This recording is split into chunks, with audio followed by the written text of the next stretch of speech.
We quote the story in Matthew 25 like it's productivity. It's not. It's about perception, because all three servants received something from the same master, but only one of them described him as harsh. He said, "I knew you to be a hard man." That sentence exposes everything.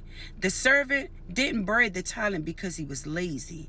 He buried it because he misunderstood the heart of the one who gave it. And that changes how you read the entire story, because the one with 5 didn't just have more, he trusted more. The one with the 2 didn't just work harder, he understood the master's nature. But the one with 1, he saw the master as someone to fear, not someone to partner with. So instead of stewarding, he started protecting. Instead of moving, he froze. Instead of multiplying, he hid. And here's the deeper truth. You will always handle what God gives you based on how you see him. If you see God as distant, you won't step out. If you see him as harsh, you'll play small. If you see him as waiting to punish, you'll avoid risk at all costs. But if you see him correctly, you realize something powerful. The master never asked for what he didn't give. He didn't expect 5 from the one who had 1. He only expected movement. So the issue was never capacity, it was trust. And this is where it confronts us today, because many people aren't burying their gifts out of rebellion.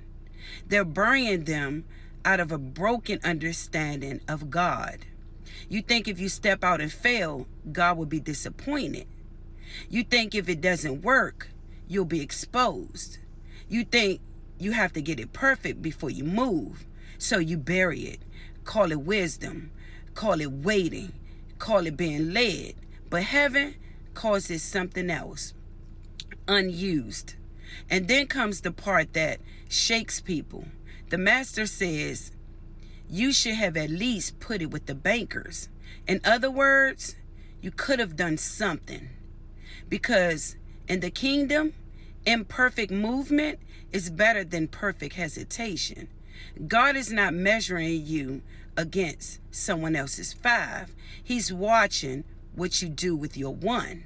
And here's the line most people miss. He said, to those who have, more will be given. But for those who do not have, even what they have will be taken.